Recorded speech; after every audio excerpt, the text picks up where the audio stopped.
out this morning as we continue to walk through our story in Esther.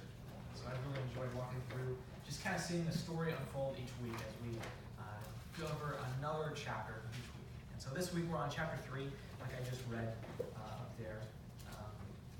So last week we covered chapter 2, where we were introduced to the main characters in the story, Esther and Mordecai. Esther being pretty prominent because the story is named after her. That's pretty important. We learned that Mordecai and Esther were both Jewish. They both are a part of the Jewish exile from Israel. They're now being held captive in Babylon in the Persian Empire. They were taken from their home and they were taken. It's important to remember. The Persian Empire that is ruled by the great King Xerxes. You remember King Xerxes, that egotistical jerk of a king of the Persian Empire.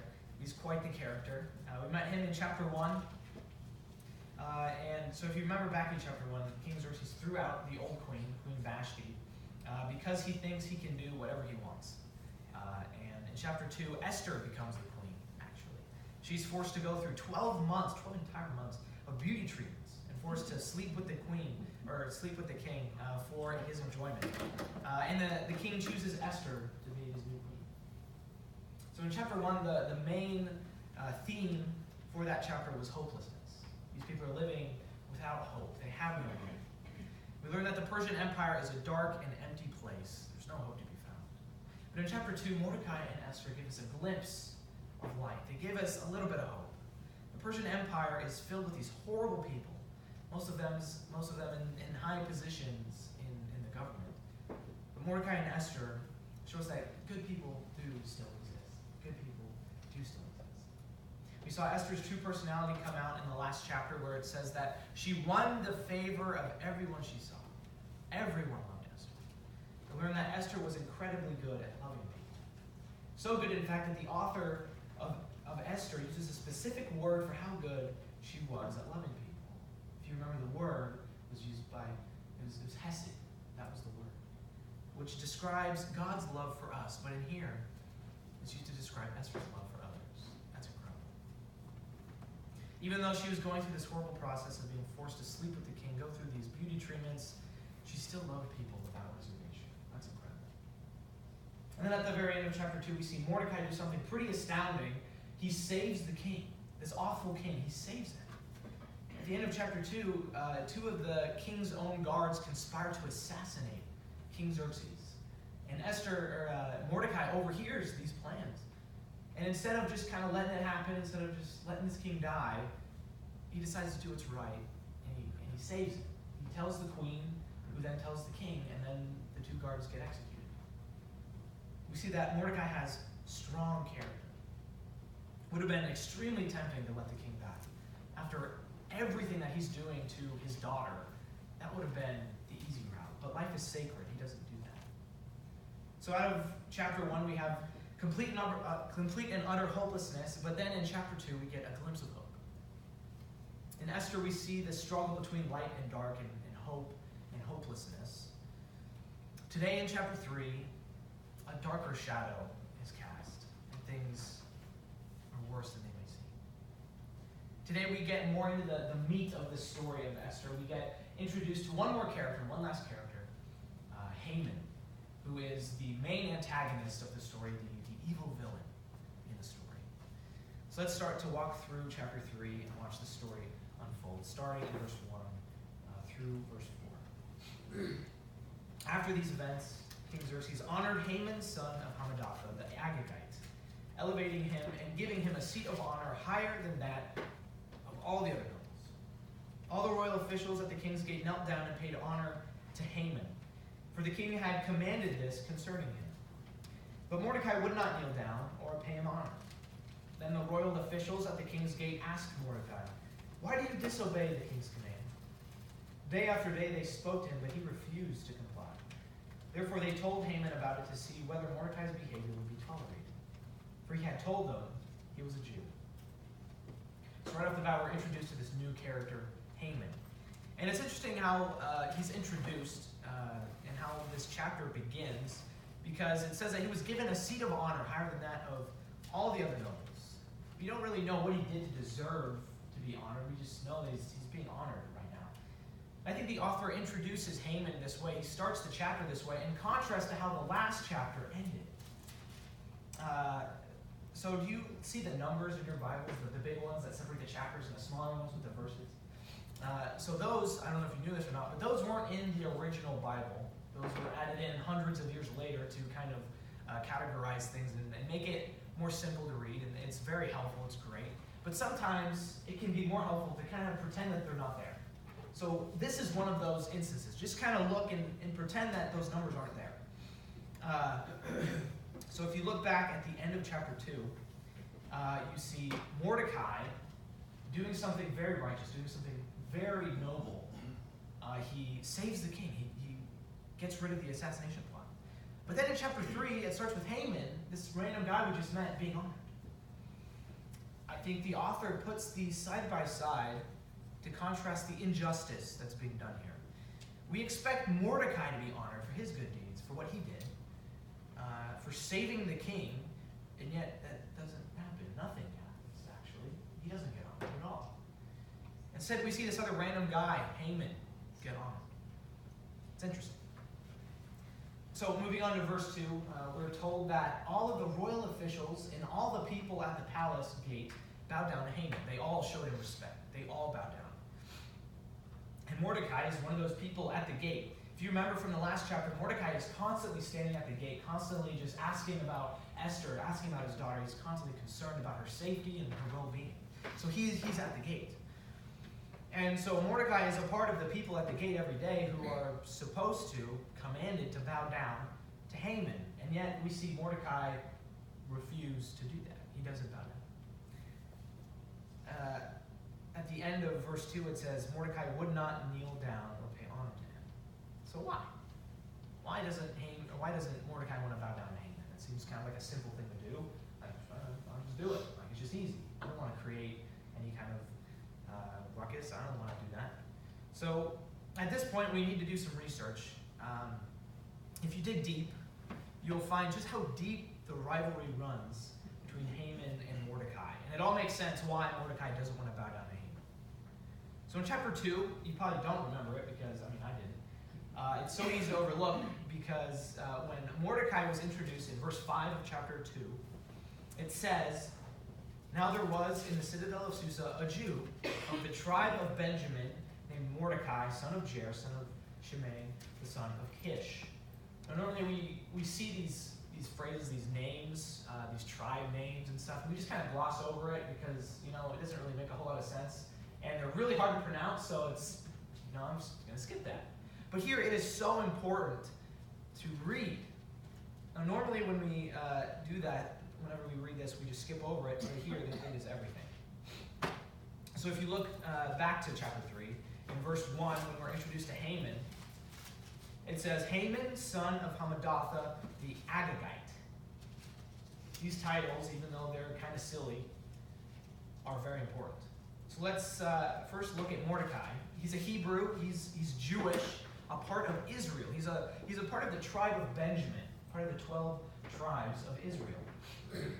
And so now, if you look at Haman, it says he's an Agagite, which is a term associated with the group called the Amalekites. The Amalekites were enemies of Israel. They hated the Jews so much.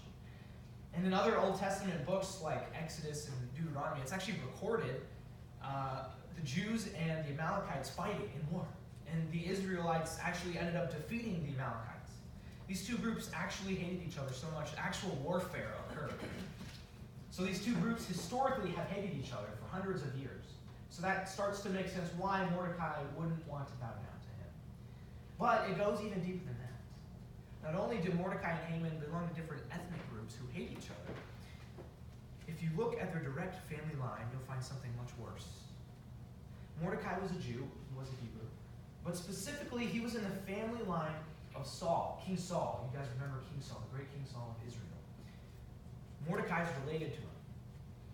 And Haman was related to the great king, the great Amalekite king, Agag. Okay? And if you look back a couple hundred years, Saul was the one who killed the Amalekite king, Agag. So Mordecai's great-great-great-great-great-great-grandfather murdered Haman's grandfather. So now it starts to make sense why these two hate each other so much.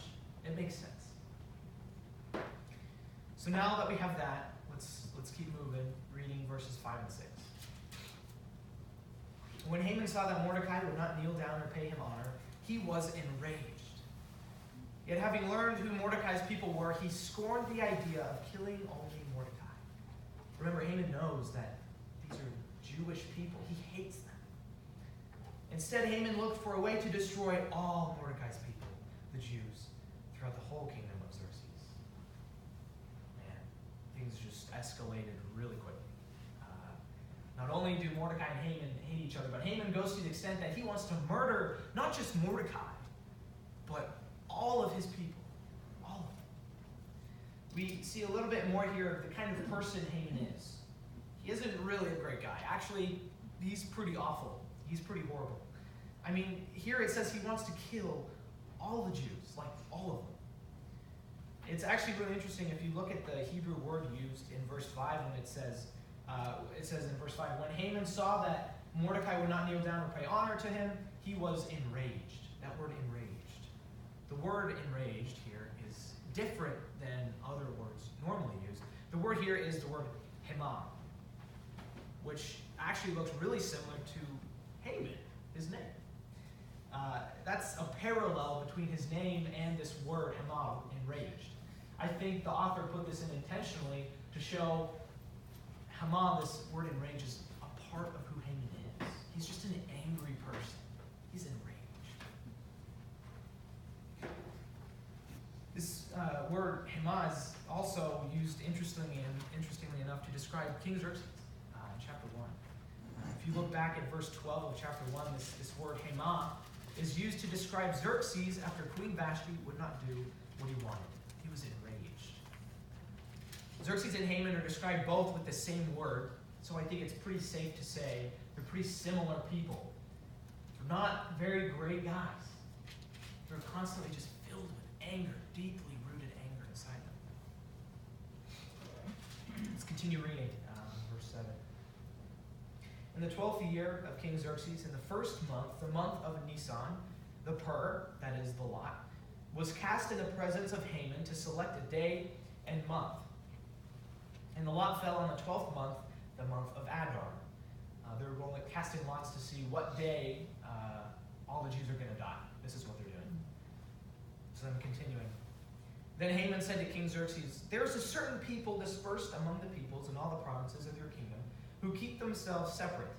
Their customs are different from those of all the other people, and they do not obey the king's laws.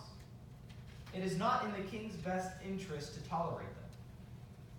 If it pleases the king, let a decree be issued to destroy them, and I will give 10,000 talents of silver to the king's administrators for the royal treasury. So the king took a signet ring from his finger and gave it to Haman, son of Hammedatha, the Agagite, the enemy of the Jews. Keep the money, the king said to Haman, and do with the people as you please. So stuff gets real here. Haman before talks about killing all the Jews. That's one thing.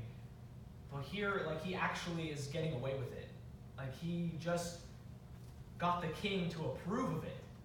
And we see that Haman is a master at tricking people into getting what he wants.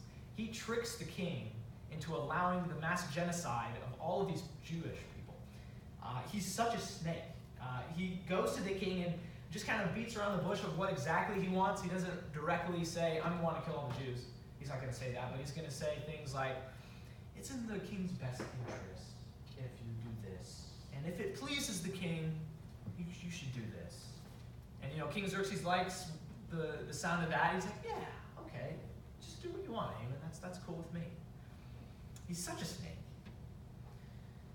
So let's see what happens next. Let's finish chapter 3, starting in verse 12. Then on the 13th day of the first month, the royal secretaries were summoned. They wrote out in the script of each province and in the language of each people all Haman's orders to the king's satraps, the governors of the various provinces and the nobles of the various peoples. These were written in the name of King Xerxes himself and sealed with his own ring. Dispatches were sent by couriers to all the king's provinces with the order to destroy kill, and annihilate all the Jews, young and old, women and children, on a single day, the 13th day of the 12th month, the month of Adar, and to plunder their goods. A copy of the text of the edict was to be issued as law in every province and made known to the people of every nationality so they would be ready for that day. The couriers went out and spurred on by the king's command, and the edict was issued in the citadel of Susa. The king and Haman sat down to drink. The city of Susa was bewildered. It's finished. It's done. Haman's going to get away with his plot. This is crazy. Look at verse 12. It says, "Then on the 13th day of the first month, the royal secretaries were summoned." Kind of an odd detail to add. Why do I need to know it's the 13th day of the first month? Why do I need to know? Well, do you know what day the 13th of the first month is? It's the day before Passover. It's so significant. The day before the Jews celebrate God freeing them from their oppression in Egypt, you have the Persian government conspiring to oppress them again. It's poetic. The tenses of the Hebrew verb in this section, this whole section, that describe the royal court are all passive. They're all passive intense, which indicates no emotion, no thought put into their actions. Nobody thought to maybe say something like, maybe we shouldn't do this. Maybe it's not okay to kill thousands of people. Nobody thought to say any of that. They were all passive. No emotion, no thought put into any of it. Nobody said anything. And so an order goes out that in 1 year, on the 13th day of the 12th month, all the Jews are to be killed. But it doesn't just say that. It doesn't just say they're to be killed. No, it says in verse 13, it said that the order said to destroy, kill, and annihilate all the Jews. Not just kill, but destroy and annihilate them as well. Haman wanted to make it clear that they are to be obliterated. Take all their stuff, leave nothing behind, completely destroy them. And how does this insane chapter end? It ends with Haman and the king sitting down to a drink. And it says that the city of Susa was bewildered. The Jews were pretty upset about this, yes, but not just the Jews, the entire city. Even the non-Jews who got this edict, they read it and were like, what the heck? I'm supposed to kill all of these people? Seriously? But Haman doesn't care. He doesn't care. Just when we thought things were getting better, just when we got a little bit of glimpse of hope from Mordecai and Esther, things just got way worse. All of that was just thrown out the window. What are we going to do now? Things are worse than they may seem. Now, there's something interesting about Esther that I haven't shared with you yet. Did you know that in the entirety of the book, the entire book of Esther, the word God is not used once? Not once, the whole book. It's so interesting. It appears that God is not there. How can God be in this place, this awful, hopeless place?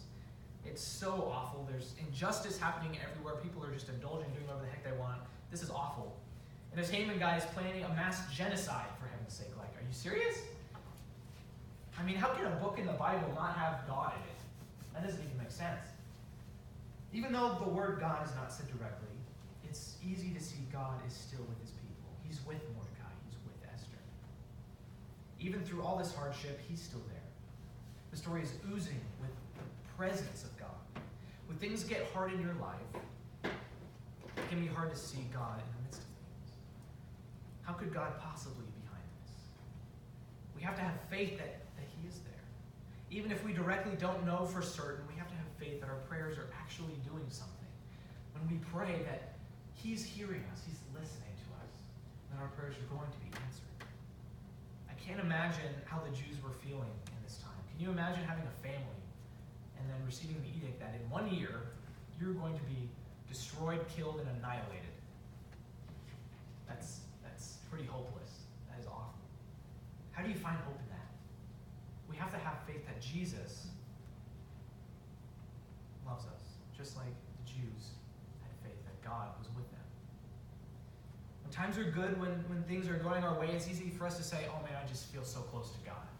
I feel God's presence with me. But then whenever things start to go bad, we go, oh, where did God go? I don't don't know where he went. He left me. But in reality, it's not God that's moving through the ups and downs in life. He's there the whole time. He's still with us. It's us that feel that he's left us. But in reality, he's still there the whole time. He's still there with you. When we feel like we've lost all hope, he's there. When you feel like you just can't believe in him anymore, I don't know, it doesn't really make a whole lot of sense. He's there. When you just can't keep going, you feel worthless, he's there. He's still there. He's always there to comfort you. But it's up to us to decide if we're going to run to him or not. He's there. Let's pray. God, thank you for always being there for us. Even when it may not seem like it, you still love us. You are constantly pursuing us. Lord, help us to find hope in situations that are just hopeless. You give us the hope of eternal life in a hopeless life. Thank you for loving us so well. Help us to love others just as you